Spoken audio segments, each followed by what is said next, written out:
కాకినాడలో మద్యం మాఫియా ఎన్నికల కోడ్కి తూట్లు పొడిచింది. రూల్స్ ని క్యాష్ చేసుకుంటూ అడ్డగోలు రేట్లతో మద్యం విక్రయాలు జరిపారు కేటుగాళ్లు. ఎన్నికల కోడ్ అమల్లో ఉన్న కాకినాడలో మద్యం దందా హద్దులు దాటుతోంది. నిబంధనల ప్రకారం నామకే వాస్తే వైన్ షాపుల షట్టర్లు క్లోజ్ చేస్తున్నా మరోవైపు యథేచ్ఛగా మద్యం విక్రయాలు నిర్వహించారు. ఎంసీ ఉందా? ఎంసీ ఎంత?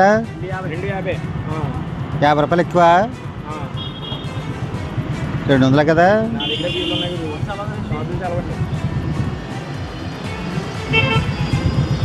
ఎన్నికల నేపథ్యంలో మందు బంద్ అని చెప్తూనే షాపుల దగ్గర అనధికార కౌంటర్లు ఓపెన్ చేశారు. కార్లలో, బైక్లలో బాటిల్స్ ను దాచి అడ్డగోలు రేట్లకు విక్రయాలు చేపట్టారు. నిబంధనల ప్రకారం ఎన్నికలకు 48 గంటల ముందు వైన్ షాపులు మూసివేసిన కాకినాడలో ఇప్పుడు ఇష్టానుసారంగా మద్యం విక్రయాలు ఇలా జోరందుకున్నాయి. లిక్కర్ అందుబాటులో లేకపోవడంతో ఫుల్ బాటిల్ మీద 500 రూపాయలు, బీర్ మీద 200 రూపాయలు అదనంగా వసూలు చేశారు.